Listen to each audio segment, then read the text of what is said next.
Assalamualaikum warahmatullahi wabarakatuh. Waalaikumsalam warahmatullahi wabarakatuh.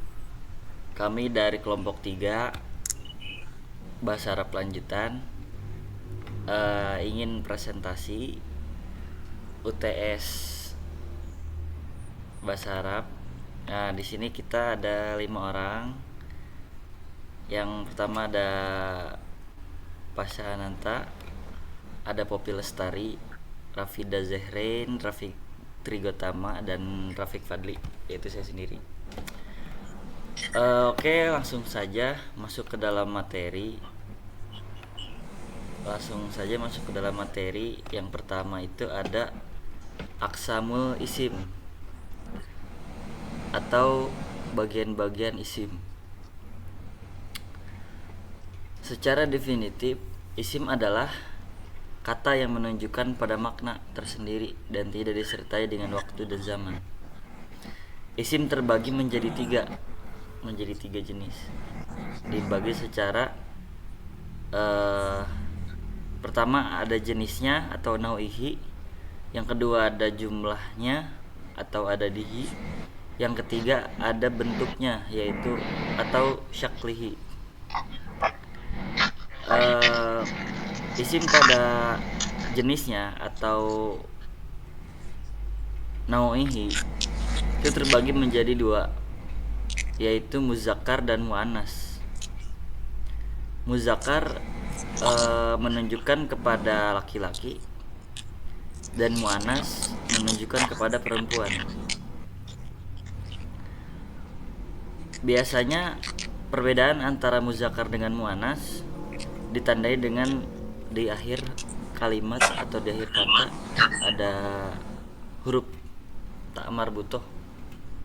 Misalkan muzakkar itu jamilun, nah muannas itu jadi jamilatun gitu. Terus yang kedua ada sesuai dengan jumlahnya atau ada di itu terbagi menjadi 3, yaitu mufrad, musanna, dan jamak. Mufrad itu untuk sesuatu yang tunggal atau satu, musanna itu untuk yang dua, untuk yang jumlahnya 2, dan jamak itu untuk yang jumlahnya lebih dari 3 atau banyak. Nah, jamak juga terbagi lagi jadi 3. Yang pertama jamak muzakkar salim untuk laki-laki, yang kedua jamak muannas salim untuk perempuan, yang ketiga jamak taksir atau untuk benda atau yang tidak bernyawa. Kemudian yang ketiga secara bentuknya atau syaklihi itu terbagi menjadi 2, yaitu nakirah dan ma'rifat. Nakirah itu diperuntukkan untuk sesuatu yang umum, yang sifatnya umum, yang semua aspek itu bisa mencakup. Terus ma'rifah itu diperuntukkan untuk sesuatu yang khusus, yang dikhususkan. Nah, itu ma'rifah. Nah, ma'rifah juga ada bentuk-bentuknya, ada beberapa bentuk ma'rifah. Yang pertama ada alif lam, bentuk isim ma'rifah. Pertama ada alif lam. Kedua ada isim a'lam atau nama orang. Yang ketiga ada isim isyarah atau kata tunjuk. Yang keempat ada isim mausul atau kata sambung. Yang kelima ada mudhof atau nakirah, dan ma'rifat biasanya bermakna kepemilikan. Nah, yang terakhir ada isim domir atau kata pengganti. Nah, oke. Mungkin aksamul isim sampai sini. Dilanjut ke materi yang kedua. Bismillahirrahmanirrahim. kedua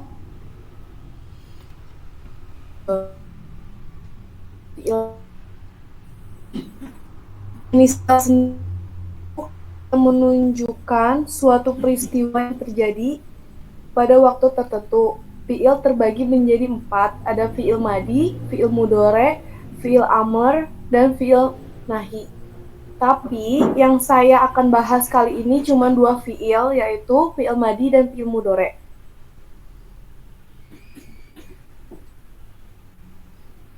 Fi'il madi terbagi menjadi 2. Ada fi'il madi maklum dan fi'il madi mahmul. Fi'il madi maklum yaitu fi'il madi yang menyebutkan fi'il atau subjek dalam kalimat aktif. Contohnya, qara'a Muhammad kitaba. Muhammad telah membaca buku. Dan yang kedua dari fi'il madi yaitu ada fi'il mahmul, yaitu fi'il madi yang tidak menyebutkan fa'ilnya atau subjek atau fa'il yang dibuang dan menetapkan maf'ul bih atau objek sebagai pengganti atau disebut naibul fa'il atau kata pasif. Contohnya yaitu buku telah dibaca, qari'a kitabu. Dan yang selanjutnya ada fi'il mudhore.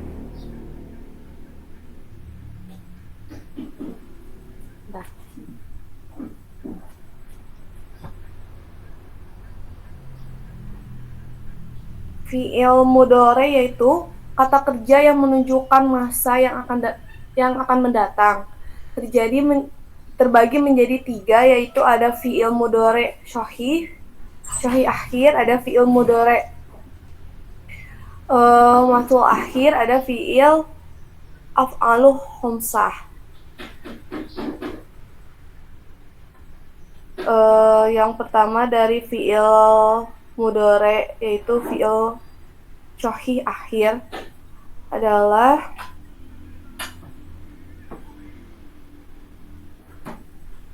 fi'il yang diakhiri huruf syahih atau huruf sehat.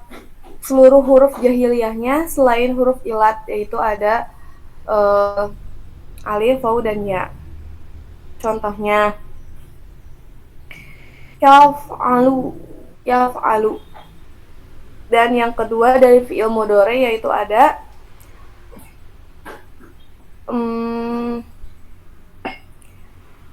fi'il mudhore mahsul akhir.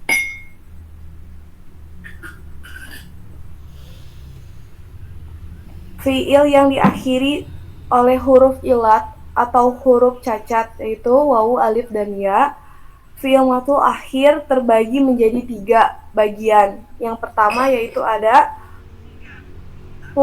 mu'talu alif, yaitu contohnya ada yanha. Yang kedua yaitu ada mu'talu wali. Contohnya ada yad'u dan yafdu. Yang ketiga ada muftalu yai, yaitu contohnya tuh ada contohnya yaitu ada yadi. Dan yang terakhir dari fi'il mudhore yaitu ada fi'il khamsah. Fi'il mudhore fi'il ini yang bersambung dengan alif tamsyah atau waw jama dan ya muannas. Maf'alu khamsah terbagi menjadi 5 bagian. Yang pertama yaitu ada hum. Contohnya itu mereka laki-laki sedang mengerjakan. Yaf'aluna. Yang kedua yaitu ada huma. Contohnya dia berdua laki-laki sedang mengerjakan. Yaf'aluni. Dan yang ketiga ada antum. Contohnya kalian laki-laki sedang mengerjakan. yaitu taf'aluna. Yang keempat ada tuma, yaitu contohnya kamu berdua laki-laki sedang mengerjakan. Taf'aluni. Dan yang terakhir yaitu anti. Contohnya kamu wanita sedang mengerjakan. Taf'alina. Mungkin terima kasih dari penjelasan fi'il mudhari dan fi'il madi. Terima kasih. Baik, selanjutnya materi yang ketiga tentang jumlah ismiyah. Jadi definisi dari jumlah ismiyah itu yaitu setiap kalimat yang didahului oleh isim dan terdiri dari susunan mubtada khobar. Mubtada khobar itu ialah isim marfu di awalil jumlah, yang artinya isim marfu yang terdapat di awal kalimat. Kemudian khobar yaitu isim marfu yukawwinu ma'al mubtada jumlatan mufidatan, yang artinya isim marfu yang terletak setelah mubtada pada kalimat. Contoh dari mubtada khobar itu al-kitabu jadidun, yang artinya kitab itu baru, dan yang kemudian zaidun muslimun, yang artinya Zaid adalah muslim. Jadi kesimpulannya mubtada itu sebagai subjeknya dan khobar itu sebagai predikatnya. Ciri-ciri dari jumlah ismiyah itu yang pertama diawali dengan isim atau kata benda. Kemudian yang kedua terdiri dari mubtada khobar. Yang ketiga, mubtada khobarnya itu harus sesuai dengan jenis dan bilangannya. Jika mubtadanya itu mufrad, musanna ataupun jamak, maka khobarnya juga mengikuti mubtadanya. Begitu juga jika mubtadanya itu muannas atau muzakkar, maka khobarnya itu juga muannas dan muzakkar. Kemudian ciri selanjutnya itu mubtada itu harus berada di awal kalimat. Contohnya seperti yang tadi, al-kitabu jadidun. Jadi mubtadanya itu al-kitabu harus berada di awal kalimat.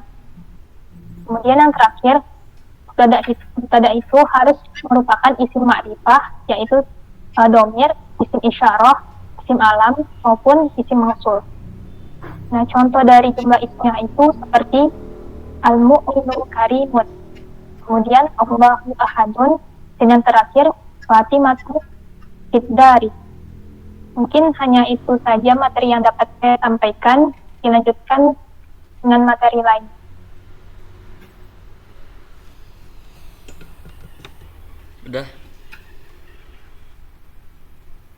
Sudah.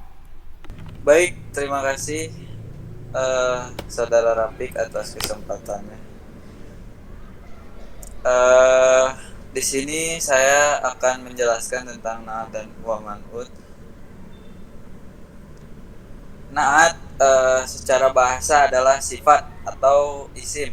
Nah, sementara man'ut adalah yang disifatinya. Dalam struktur kalimat bahasa Arab, na'at terletak di belakang man'ut, isim yang disifati. Fungsi na'at adalah memperjelas gambaran keadaan yang berhubungan dengan isim itu sendiri. Contohnya, ja'a tilmidun mujtahidun. Yang di sini ada kata tilmidun. Dalam kalimat ini di atas adalah man'ut ya. Tilmidun itu man'ut atau yang disifati. Sementara mujtahidu di sini berfungsi sebagai na'at atau sifatnya, yaitu rajin. Nah, tilmidun kan siswanya yang disifatinya. Terus mujtahidun ini adalah sifatnya, seperti itu. Nah, di sini juga ada ketentuan-ketentuan na'at wa man'ut. Yang pertama ada memiliki i'rab yang sama. Bila man'utnya marfu, maka na'atnya juga marfu. Begitu pula man'utnya mansub atau majrur, ya na'atnya juga harus mengikuti tersebut. Terus memiliki gender yang sama seperti mudzakkar, man'utnya harus mudzakkar juga dan kebalikannya. Terus memiliki adat atau jumlah yang sama. Selain berdasarkan gender, kata dalam bahasa Arab juga dapat disesuaikan dengan adat atau jumlah pelakunya, yaitu mufrad satu, sana, atau jama'. Jadi harus sama. Seperti contoh mufrad ya, ja'a tolibun najih, satu siswa. Nah, ini sama-sama satu gitu. Dan yang terakhir ada memiliki ma'rifat atau nakiro yang sama. Ma'rifat adalah sifat yang dikhususkan kepada suatu objek tertentu, sedangkan nakiro dan sifat umum yang tidak merujuk pada suatu tertentu. Mungkin cukup sekian pembahasan dari saya. Bismillahirrahmanirrahim. Di sini saya akan menjelaskan tentang isi mausul. Pengertian isi mausul. Isi mausul adalah isim yang menunjukkan sesuatu yang spesifik dengan perantara jumlah atau kalimat yang disebutkan setelahnya. Lafaz mausul adalah bentuk isim maf'ul dari fi'il madi adalah wasola. Artinya sampai, menyambung, menghubungkan. Jadi mausul artinya yang disambung atau dihubungkan. Pembagian isi mausul. Isi mausul dibagi menjadi dua, yaitu isi mausul khas atau khusus dan isi mausul am atau umum. Jumlah mufrad dari isim mausul khusus dibagi menjadi tiga, yaitu mufrad, tasniyah, dan jamak. Muzakkar alladzi dan muannas allati. Muzakkar tasniyah alladzina dan muannas allatina. Terus isim mausul khusus jamak alladzina dan muannas allati. Yang kedua ada isim mausul yang umum. Terdiri dari man, ma, za, zu, dan ai. Contohnya hadaral ladzina ikramtu, laki-laki satu. Terus yang kedua hadaral ladzina akramtuma, laki-laki dua. Hadaral ladzina akramtuhum, laki-laki jamak. Untuk yang muannas hadaral lati akramtuha, perempuan satu. Hadaral ladzina latina akramtuma, perempuan dua. Yang terakhir hadaral lati akramtuhunna, perempuan jamak. Untuk isi mausul yang umum yaitu nazaha man jitahada, waman janatihadat, waman ijtahada, waman ijtahadat, waman ijtahadi, waman ijtahadna. Untuk yang selanjutnya materi tentang i'rab. Pengertian i'rab. I'rab adalah perubahan akhir kalimat atau kata yang disebabkan oleh perbedaan amil yang masuk kepadanya, baik secara lafaz maupun dikira-kira takdiri.